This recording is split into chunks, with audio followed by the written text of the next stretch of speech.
وعلیکم السلام ورحمۃ اللہ وبرکاتہ۔ اللہ رب العالمین خیر و عافیت میں رکھے۔ سوال دعوت کے سلسلے میں ہے کہ مسلم اور غیر مسلم تک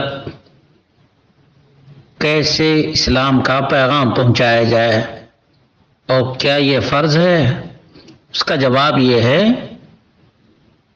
لا یکلف اللہ نفسا الا وسعها۔ اللہ رب العالمین کسی کو بھی وسعت کے مطابق ہی مکلف بناتا ہے، اس لیے جس کو اللہ رب العالمین نے علم دیا ہے وہ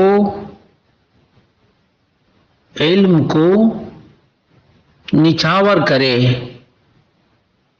پھیلائے، اپنے تک محدود نہ رکھے، لیکن علم ہونا چاہیے، دلیل کے ساتھ معلومات ہونی چاہیے۔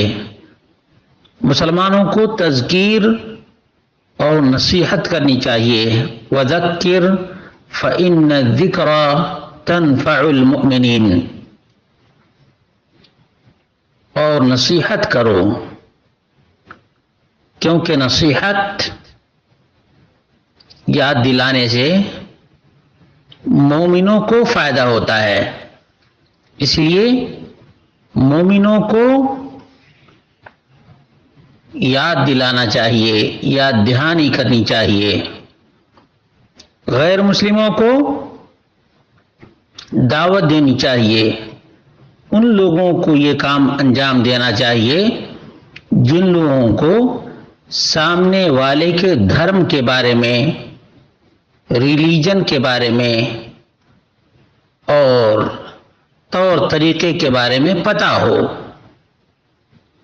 ہر آدمی غیر مسلموں میں دعوت کا کام انجام نہیں دے سکتا ہے۔ جہاں تک دعوت کی بات ہے تو فرض عین نہیں، فرض کفایہ ہے۔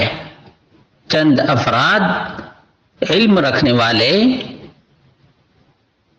لوگوں میں دعوت کا کام کریں تو باقی لوگوں کے لیے کافی ہے۔ واللہ اعلم بالصواب۔